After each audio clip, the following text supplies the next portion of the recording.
Country has seen some pretty impressive double acts. Morecambe and Wise, the two Ronnies, French and Saunders, but none have captured the public's imagination quite as much as the ingenious Big Howard and Little Howard. Hello, we're Big Howard, Little Howard, the world's first human cartoon double act. Yes, I'm Little Howard and he's Big Howard.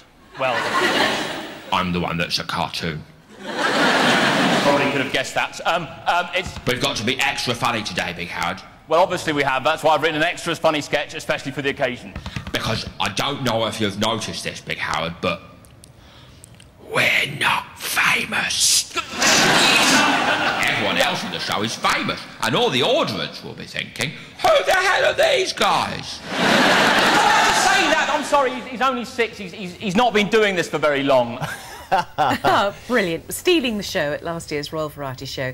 And joining us now, the bigger one of the act, Howard Reid. Welcome, Howard. Hello. It was touch and go whether you made the Royal Variety performance, wasn't it? It was quite close, yes, because we got married about 2 weeks beforehand and came back from the honeymoon just for, and we came in for the meeting 4 days before I got married. This is Natalie? To my wife, Natalie, yes. So I spent the week writing jokes about the Queen rather than about my wife-to-be. Yeah, on your honeymoon, when you should have been doing other things. Yes.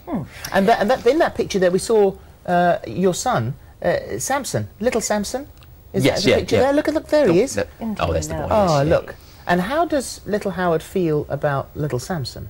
Little Howard's a bit... Samson's fascinated by Little Howard. Samson just always points to him and finds it, but Little Howard has got some issues. It's sort of a jealousy. Awkward sort of second child. So where did you find Little Howard? When did he arrive? Well, I would just stand up is my background, and I just drew a little picture, and animated him to send out to advertise the show that I was doing.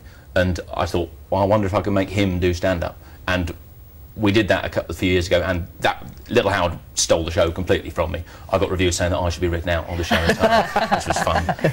And then I wrote the next show about being written out of the show, and that got nominated for the Perrier, and it slowly snowballed from there. Fantastic. And how does it work? Can we? I'd have to kill you if I told you. Really? Oh, it's that yeah, secret. Yeah, it's top secret. I'm worried about people nicking the idea, but it's so much hard work that it's basically computers and clickers and things like that. Wow. And you've got two sort of distinctively different shows, haven't you? You've got your adult show and you've got a children's show as well. Yeah. And neither of them.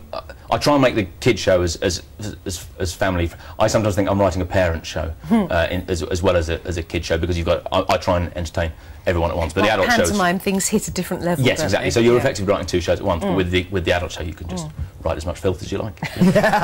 And so where did the show, the part of the show that we saw at the Royal Variety performance, where did that fit in? Because you've got to be quite careful if you're performing in front of the Queen, haven't you? Yeah. Well, I think that's one of the reasons they wanted me, wanted us, because we can get away with stuff. Because Little Howard can just say things and it's charming and it's sweet when he says Mrs. the Queen. But if I said it, then because there was various bits of protocol where you're supposed to call her ma'am, obviously, and call her Her Majesty when you first say it. But when Little Howard did it, no one seemed to mind when he got it wrong. And he called her Mrs. the Queen. Yes, Mrs. the Queen.